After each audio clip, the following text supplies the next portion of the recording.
Hello and welcome to Ortho Wire Podcast episode 3. This is the second part of the spring retainer. As you can see, we've already got the teeth reset in wax, and what I'm going to do is kind of overfill any gaps I see in the model. And while I'm doing this, I want to apologize for doing a voiceover. I couldn't think of any other way of doing this. There's too much noise going on in the lab, as you probably know. Too many vacuums and grinding and all that stuff. Anyway, putting on a coated separator and getting ready to bend the first wire,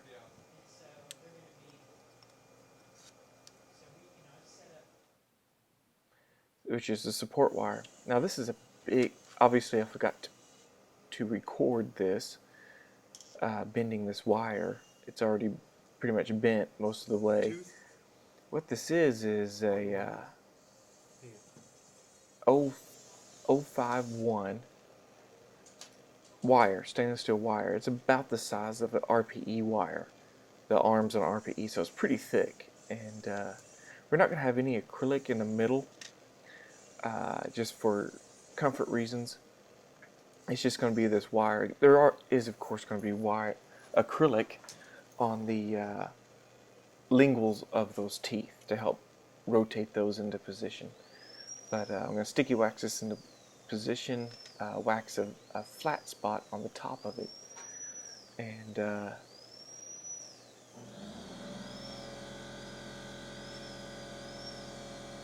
try to keep getting this into position. I want about 5 millimeters from the gingival margin of the lingual of the teeth to the top of that wire, to the top of that support wire, because I'm going to put the other wires in there on the in between the wire and the gingival margin. I need some room in there to put the anchor tags. Okay, lingual bow. I use 028 wire for pretty much all my wires on a lower spring, or upper spring for that matter. What I'm going to do is make a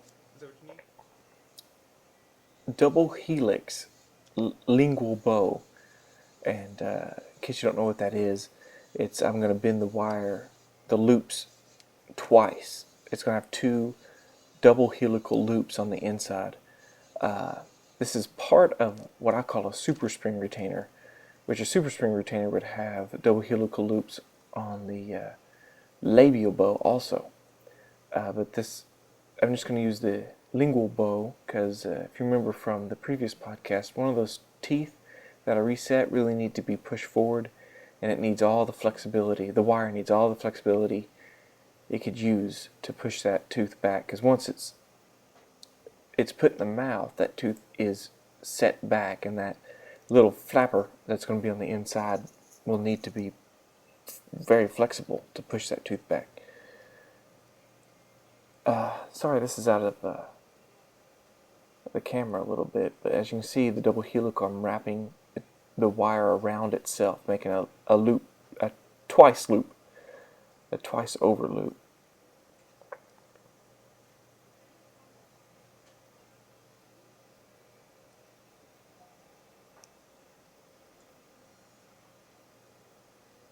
That's the hard part, and also getting them perfectly even and perfectly on the midline. It doesn't have to be on the midline, it just looks better. So now I'm just going to be doing some adjustments to try to get this to lay flat. I want this to lay perpendicular to the lower teeth, as you'll see in a little bit, so that it will push perpendicular straight into the tooth to push that tooth out. Now you can use just a regular bend back there, not double helical, just kind of a loop on the inside, just one turn. And I use that one for like a minimal tooth relapse.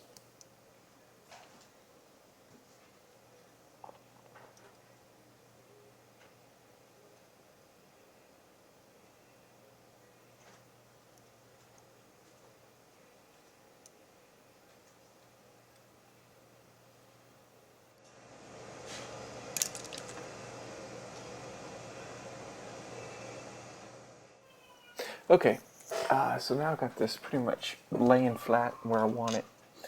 I just kind of lay it right on top of that support wire, and I'll cut it right here, and you can put a little bend if you want to keep it in the acrylic, but most of the time the curvature of the wire will keep it, be its own anchor retention. So I don't put any special bends. And actually, on the support wire, I don't bend those down on the ends anymore. I kind of put little nicks in there with my pliers. Now the labial bow, again 028, and I just bend this just like a regular hawley. Nothing special.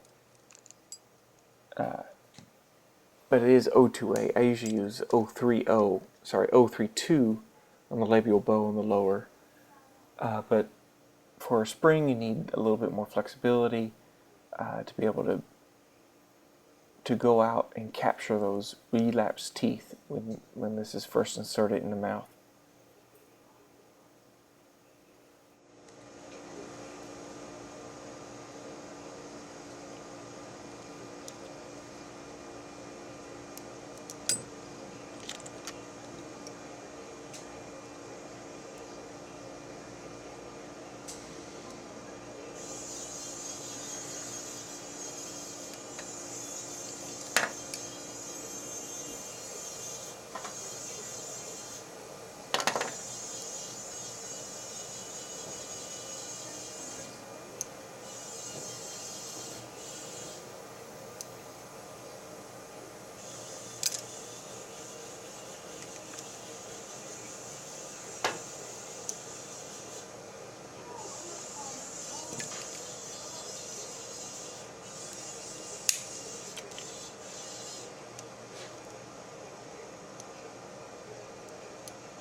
Again, this is like a regular hawley. You won't need to, there's nothing special, especially on this type of spring. I'm going to skip a little bit and a lot of adjustment time. As you can see, almost 5 minutes later, I finally get it where I want it. For some reason, it took me a while. And sometimes these springs do, because you don't have much room on the lingual for your anchor tags. You got that big support wire, and you got to bend all your wires around that support wire. And so that's why you need that 5 millimeters between the support wire and the gingival margin. Okay, ball clasp. This doctor wanted ball clasp between the 4s and the 5s. And what I'm doing is prepping the area, removing some of the gingiva, about 1 millimeter of the gingiva, so the ball clasp will fit in there. And also the doctor wanted arrow clasp between the 5s and the 6s. And no, he didn't want any occlusal rest, because he assumes the ball clasp and arrow clasp, especially on the lower, will act as an occlusal rest in and of itself. So I just use 028 ball clasp and bend them into shape.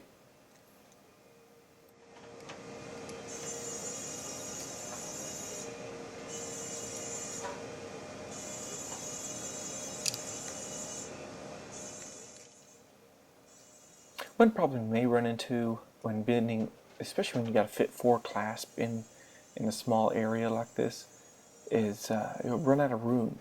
So you have to take a little extra time in these bends that they just sit right there on top of the support wire. And I cut them short. I do put a little bitty, like a heart, what I call a heartbeat bend. It goes down, back up, and then across. Just so it's harder to for that ball clasp to be pulled out of the acrylic, to rotate out of the acrylic on the gum tissue side.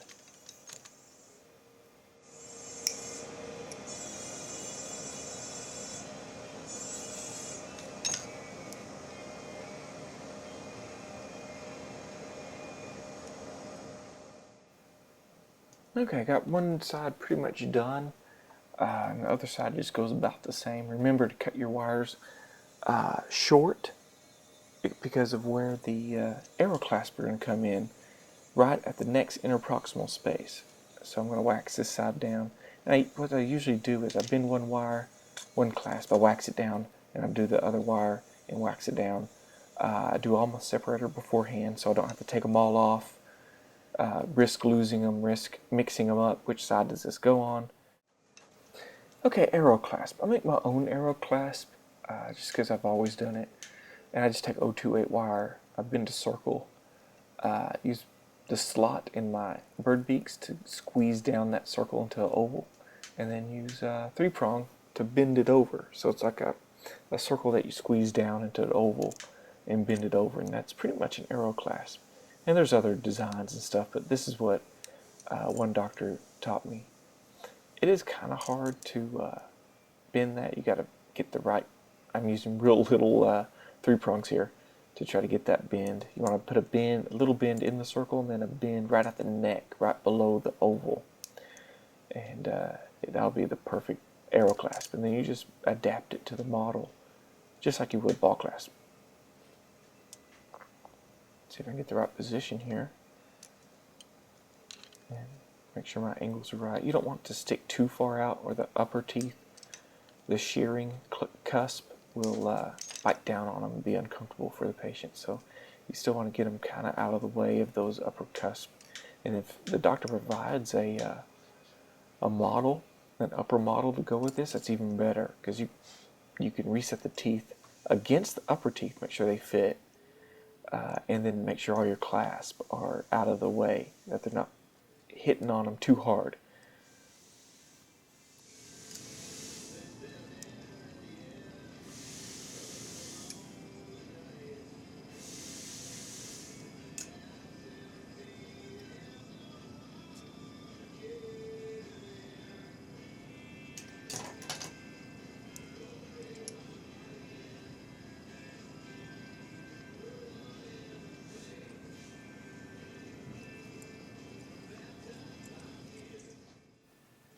As you can see, it's very important where your wires end, so they don't get in the way of the new wire that you bend. There's a good shot of my little bend, my little heartbeat that I put in my wires to help with retention of that clasp in the acrylic. And this one I will bend over the end of the support wire, and just because I can. And I think I just shot that wire to my wire bending partner to my right. I don't think he appreciated that.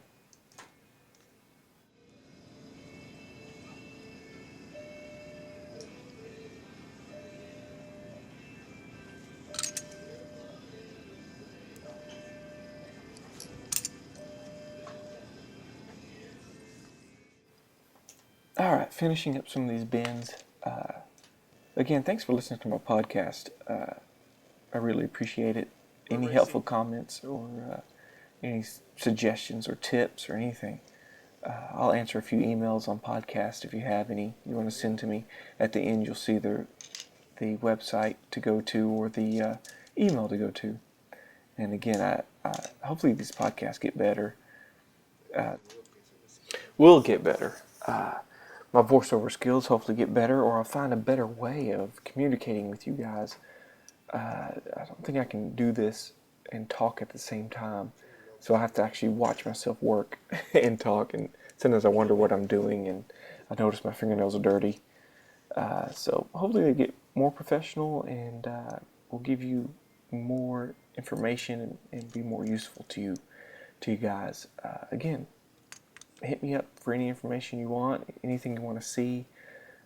Maybe we can help each other out. Send in your tips, send in some of your own videos, and I'll post it here on this podcast and give you the credit and say, hey, here's a video from so-and-so at Ortho Tech Dental Lab, and here's his or her trick on how to do the same thing I did. I know there's many ways to skin a cat. There's many ways of just doing this spring right here.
Hello? Yes.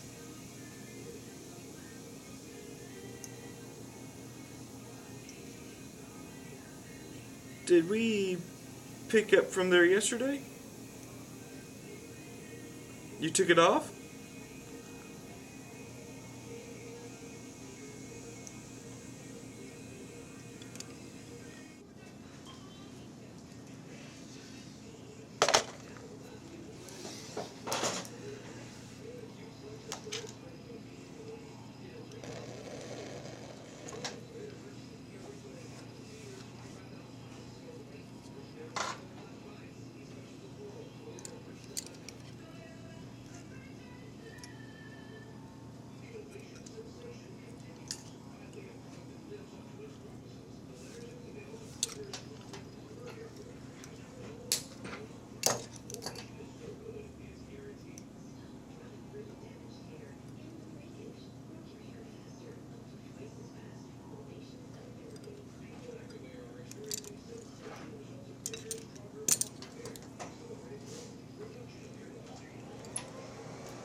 Okay, finishing up, putting some last wax on these clasps. Make sure they stay on for the acrylic process, which will be the next podcast. My acrylic guy, Ivan, I'll introduce you to him later if he wants to be on the camera, but you'll see his hands on the camera. I taught him how to do these retainers, I think about almost 2 years ago, and he's become very good at what he does. So, again, here's the spring retainer, all the wires done, double helical on the inside. One last thing I'm going to do is do like acrylic block out right over those helical coils. It's very hard if you get acrylic in those coils on the inside to get them out, to grind them out. So I'm going to block all that area with wax. I don't want acrylic there anyway, so I'm just going to put a block of wax there, and it'll shave time on acrylic. And again, like I said, when I first started this podcast, there's not going to be any acrylic there except on the lingual of the teeth. It's just going to be straight wire on the inside. And you'll see this in the incoming podcasts to come. Again, be sure and catch the blog at retainerdesigner.com, and be sure and go to the site and click on Ortho Wired Podcast, and you can go and post a comment or ask a question, and I'll be sure and answer you back. And you can also go to retainerdesigner@gmail.com and send all your emails there. Thanks again, and talk to you later.